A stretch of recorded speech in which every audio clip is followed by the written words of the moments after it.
Greetings to our viewers, subscribers, and friends in the industry.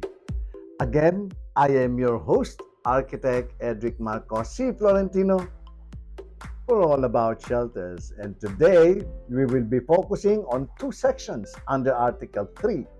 And you may want to read along with me, okay? All right. So, Section 21, indication of certificate of registration, professional identification card, and professional tax receipt. Okay, and Section 22, refusal of issuance of certificate of registration and professional identification card. But before I dive deep on those two sections, you may want to consider pressing those like and subscribe buttons below for you to be able to get more videos about RA 9266 and other videos related to architecture. And thank you so much for doing so. So without further ado, let's read together Section 21 of Article 3. Section 21, indication of certificate of registration, professional identification card, and professional tax receipt. The architect shall be required to indicate his/her certificate of registration and professional identification card, its date of issuance, and the duration of validity, including the professional tax receipt number on the documents he/she signs, uses, or issues in connection with the practice of his/her profession. All right, so Section 21 simply requires the architect to place three important items on all his or her technical and professional documents, namely in his or her certificate of registration and professional identification card, together with the date of issuance, of course, the duration of validity of his or her professional identification card, and of course, his or her professional tax receipt.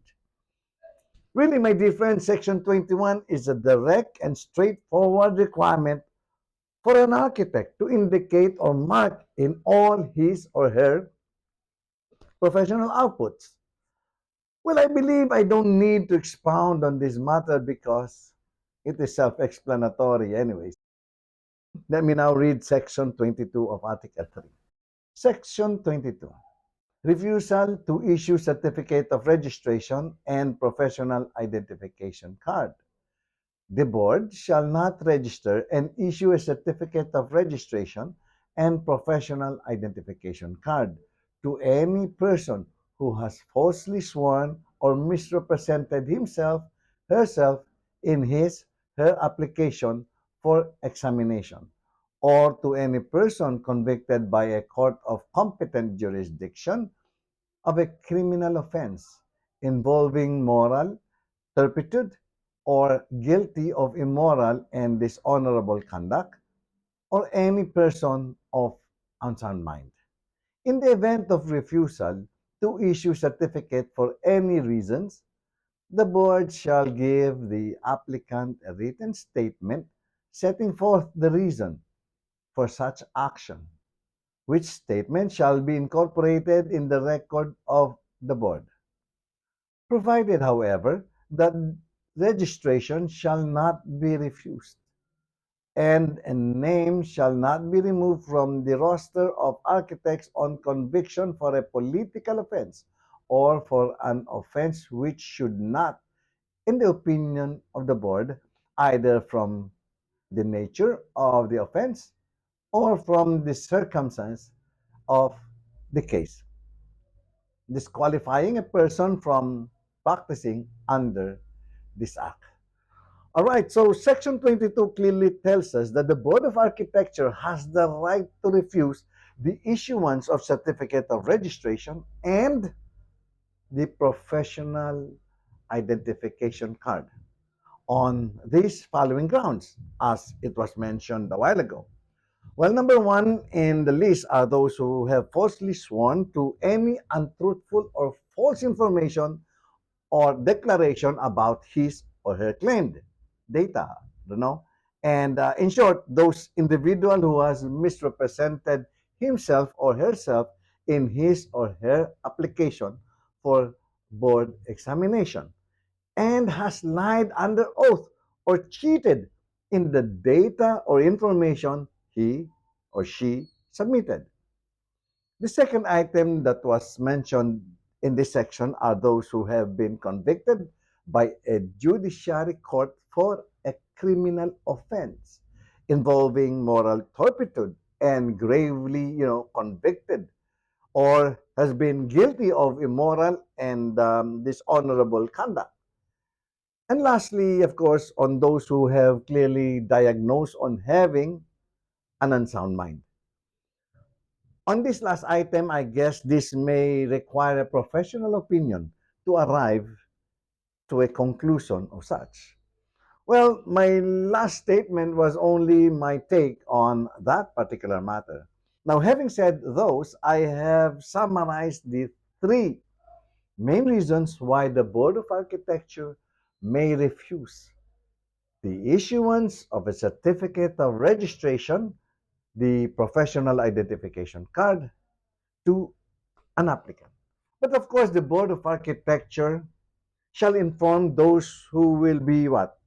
Affected or concerned by a written statement from the Board of Architecture stating the reasons or maybe to some reasons mentioned above why that particular person was denied the issuance of a certificate of registration and the professional identification card.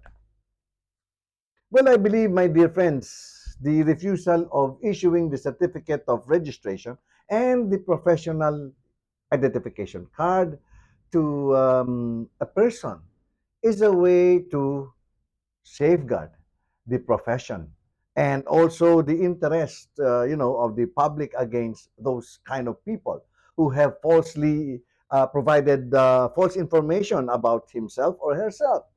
Such much worse, I guess, those people who were convicted by the competent judiciary court that declared in finality a criminal offense involving moral turpitude or being immoral or has a dishonorable conduct or far worse has an unsound mind. Well, I think the crafter of this law thought that the violators of those issues will further endanger the public as well as the profession as a whole. And much worse, would tarnish the reputation of many reputable and honest architects in the Philippines. But on the other hand, giving justice and fairness to that particular person who violated those provisions, he or she has the right to know why he or she was denied in issuing to them the certificate of registration and the professional identification card. I think this is just fair and this is provided anyway in this act. Well, to close, I hope I was able to cover well Section 21 and Section 22. Well, just a simple request, if you were able to get something from this video, please press that like button below and the notification bell to get more videos regarding RA 9266 and other matters that surrounds architecture. Well, I am your host, Architect Edric Marco C. Florentino, for All About Shelters, and thank you for joining me today. Mabuhay!